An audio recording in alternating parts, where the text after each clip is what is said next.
নমস্কার বন্ধুরা, অনিতার রান্নাঘরে আরও একটি নতুন পর্বে আপনাদের সবাইকে স্বাগতম। আমি আজকে আলু আর সেমাই দিয়ে খুব সুন্দর একটা রেসিপি করে দেখাবো, যা আপনারা সন্ধ্যের সময় চা কিংবা কফি খাওয়ার জন্য খুব সহজেই বানিয়ে নিতে পারেন। তো রেসিপিটি করার জন্য দেখতে পাচ্ছেন আমি এখানে কিছু আলু সেদ্ধ করে নিয়েছি। আলুগুলো সেদ্ধ করে আমি খোসাগুলো ছাড়িয়ে নিয়েছি। এখন এর মধ্যে দিয়ে দিচ্ছি পরিমাণ মতো লবণ, দিয়ে দিচ্ছি কাঁচা লঙ্কা কুচি, একটু হলুদ, পেঁয়াজ কুচি, গরম মশলা আর জিরার গুঁড়ো। এই সব কিছু দিয়ে আমি এই আলুগুলো খুব ভালো করে মাখিয়ে নেব। দেখুন, সবকিছু দিয়ে আমি আলুগুলো মাখিয়ে নিয়েছি। এখন এর মধ্যে দিয়ে দিচ্ছি 2 চামচ কর্নফ্লাওয়ার আর দিয়ে দিচ্ছি 2 চামচ ময়দা। এখন এই ময়দা আর কর্নফ্লাওয়ার দিয়ে এই আলু আমি আবার ভালো করে মাখিয়ে নেব। তবে বন্ধুরা, আপনাদের ঘরে যদি কর্নফ্লাওয়ার না থাকে তাহলে কিন্তু আপনারা চালের গুঁড়ো দিতে পারেন। এখন আমি এই সব কিছু আবার খুব ভালো করে একটু মাখিয়ে নিচ্ছি। দেখুন, আমি আবার সবকিছু খুব ভালো করে মাখিয়ে নিয়েছি। এখন আমি একটা থালার উপরে সাদা তেল দিয়ে দিচ্ছি। তেলটা থালাতে এরকম করে ভালো করে ছড়িয়ে দিচ্ছি। এখন আমি 2 হাতে একটু তেল নিয়ে এখান থেকে একটু আলু মাখা নিয়ে এরকম করে গোল করে নেব।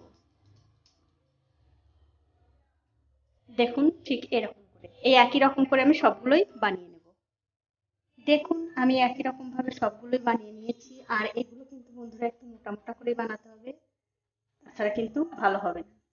এবারে দেখতে পাচ্ছেন আমি সেমাই নিয়েছি। এখন একটা একটা করে এইগুলো তুলে এই সেমাইয়ের মধ্যে দিয়ে দিতে হবে। দিয়ে দিয়ে এরকম করে সেমাইগুলোর সঙ্গে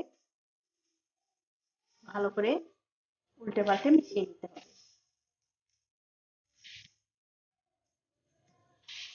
একটুখানি চেপে চেপে দিতে হবে যাতে সেমাইগুলো খুলে না আসে। দেখুন, ঠিক এরকম করে আর এইরকম করে আমি সবগুলোই বানিয়ে নিচ্ছি। দেখুন, সবগুলো আমি একই রকম ভাবে বানিয়ে নিয়েছি। এখন আমি এগুলো 10 মিনিট এই অবস্থায় রেখে দেবো। ফিরে এলাম 10 মিনিট পর। আর 10 মিনিট পর দেখুন সেমাইগুলো কিন্তু ভালোভাবে সেট হয়ে গেছে, মানে বসে গেছে। এবার এগুলো ভাজার পালা। ভাজার জন্য দেখতে পাচ্ছি তেল গরম করতে দিয়েছি। তেলটা কিন্তু খুব বেশি গরম করা যাবে না, অল্প একটু গরম করে এগুলো একটা একটা করে এরকম করে তুলে দিয়ে দিতে হবে। হাত দিয়ে যদি না ওঠে বন্ধুরা, তাহলে এরকম করে খুন্তি দিয়ে তুলে দিয়ে দেবেন। ওই থাক, বেশি দেওয়া যাবে না। এখন একদম লো আছে, এগুলো ভালো করে উল্টে পাল্টে ভেজে নিতে হবে। একটু পর যখন দেখবেন একদিকটা হয়ে গেছে, তখন অন্য দিকটা এরকম করে উল্টে দিতে হবে। আর বন্ধুরা, এগুলো ভাজার সময় কিন্তু অবশ্যই গ্যাসের আঁচটা লো টু মিডিয়ামে রাখতে হবে, তার কারণ এগুলো বেশি আঁচে ভাজলে কিন্তু উপরটা পুড়ে যাবে আর ভিতরটা কাঁচাই থেকে যাবে। আমি এরকম উল্টে পাল্টে ভালো করে এইগুলো ভেজে নিচ্ছি। দেখুন, এগুলো আমি খুব ভালো করে উল্টে পাল্টে ভেজে নিয়েছি। এগুলো হয়ে গেছে, এগুলো আমি তুলে নিচ্ছি। আর এই একই রকম ভাবে আমি বাকিগুলো ভেজে নেব।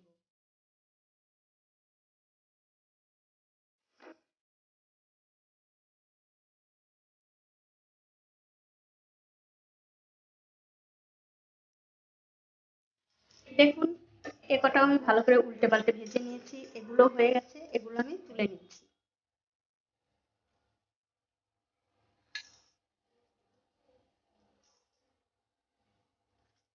তো এই দেখুন বন্ধুরা, আমি একই রকম ভাবে সবগুলো বানিয়ে নিয়েছি। আপনারা এইভাবে বানিয়ে চা কফির সঙ্গে খেতে পারেন, আবার অবশ্যই বাচ্চাদের টিফিনেও বানিয়ে দিতে পারেন।